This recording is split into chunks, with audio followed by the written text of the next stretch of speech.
Israel और Hamas के बीच लंबे समय से चल रहे संघर्ष के बाद आखिरकार एक सीजफायर समझौते पर सहमति बन गई है। यह समझौता दोनों पक्षों के लिए एक बड़ी उपलब्धि है, लेकिन साथ ही ये कई चुनौतियों और सवालों को भी जन्म देता है। आज इस वीडियो में हम बात करेंगे लाल सागर के बारे में। क्यों ये मार्ग इस सीजफायर पर प्रभाव डाल सकता है? क्या है ये स्वेज नहर वाला लाल सागर का व्यापारिक मार्ग? नमस्कार, आप देख रहे हैं एनडीटीवी इंडिया और मैं हूं अनुषी गुप्ता।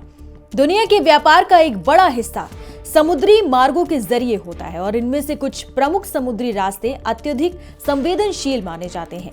यूरोप और एशिया के बीच का मार्ग जो भूमध्य सागर, स्वेज नहर, लाल सागर और अरब सागर से होकर गुजरता है, एक महत्वपूर्ण समुद्री व्यापारिक रास्ता है। ये मार्ग यूरोप को एशिया से जोड़ता है और इसे वैश्विक व्यापार के लिए भी महत्वपूर्ण माना जाता है। हालांकि हाल के समय में मध्य पूर्व में बढ़ते संघर्ष और अस्थिरता के कारण इस रास्ते पर जोखिम काफी बढ़ गया है। इजराइल और हमास के बीच गाजा संघर्ष और अन्य क्षेत्रीय मुद्दों ने समुद्री सुरक्षा के प्रति चिंता बढ़ा दी है। यहाँ तक कि गाजा में सीजफायर होने और तनाव में कमी के बावजूद शिपिंग कंपनियां इस मार्ग का उपयोग करने में अब भी हिचकिचा रही हैं। इसके पीछे कुछ मुख्य कारण भी हैं। जैसे मध्य पूर्व में युद्ध और क्षेत्रीय अस्थिरता ने समुद्री रास्तों पर हमलों, समुद्री डकैती और अन्य खतरों की संभावना बढ़ा दी है।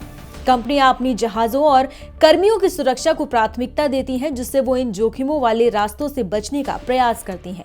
जोखिम भरे क्षेत्रों से गुजरने वाले जहाजों के लिए बीमा कंपनियां प्रीमियम काफी बढ़ावा देती हैं।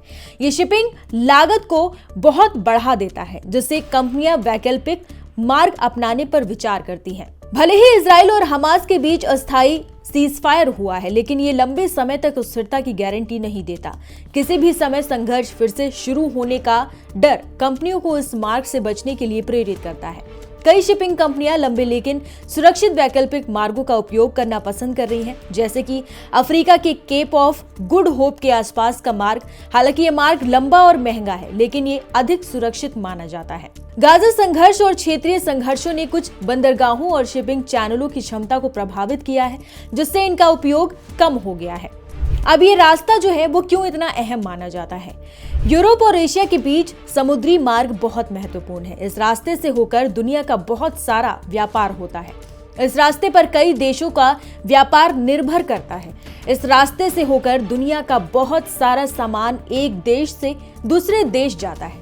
ये रास्ता समुद्र के रास्ते एक देश से दूसरे देश जाने का सबसे तेज रास्ता है। इस रास्ते से सामान ढोना दूसरे रास्तों की तुलना में सस्ता होता है। अगर इस रास्ते में कोई रुकावट आती है तो जहाजों को पूरे अफ्रीका का चक्कर लगाकर यूरोप से एशिया जाना पड़ता है। इससे सामान ढोने में ज्यादा समय और पैसा लगेगा। सामान ढोने में ज्यादा खर्च होने के कारण सामान की कीमतें बढ़ जाएंगी। इससे दुनिया भर में सामानों की कीमतें भी बढ़ सकती हैं।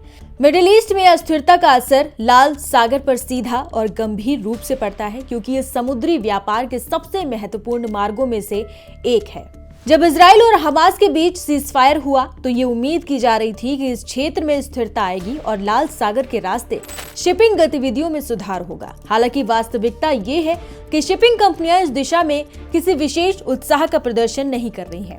इससे कुछ कारण भी हो सकते हैं, जैसे लाल सागर के आसपास यमन और अन्य क्षेत्रों में सक्रिय सैन्य संघर्षों और समुद्री डकैती के खतरे ने इस क्षेत्र को जोखिमपूर्ण बना दिया है। इन खतरों से निपटने के लिए पर्याप्त सुरक्षा उपायों की कमी शिपिंग कंपनियों के विश्वास को कमजोर कर रही है। लाल सागर और उसके आसपास के इलाकों में स्थिरता और शांति केवल व्यापारिक मार्गों के पुनरुद्धार के लिए ही नहीं, बल्कि इस क्षेत्र की समग्र भू राजनीतिक स्थिरता के लिए भी अत्यंत महत्वपूर्ण है। हालांकि इजराइल और फिलिस्तीन के बीच का संघर्ष इस क्षेत्र की स्थिरता के लिए मुख्य चुनौती है, लेकिन इसमें अन्य क्षेत्रीय और अंतर्राष्ट्रीय तत्वों की भी महत्वपूर्ण भूमिका है। यमन में चल रहे हूती विद्रोहियों का संघर्ष और उनका लाल सागर में अस्थिरता फैलाना इस व्यापक समस्या का अहम हिस्सा है। आपको बता दें कि हूती विद्रोहियों ने लाल सागर के महत्वपूर्ण समुद्री मार्गों पर कई बार हमले किए हैं।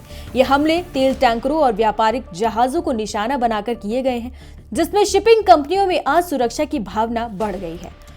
इसके अलावा अगर वाकई में सीजफायर से स्वेज नहर वाला लाल सागर का व्यापारिक मार्ग खुलता है तो इसके सही में शुरू होने में कुछ हफ्तों से महीनों का वक्त लग सकता है, क्योंकि कंपनियों को अपने आवाजाही की योजनाओं में बदलाव करना होगा।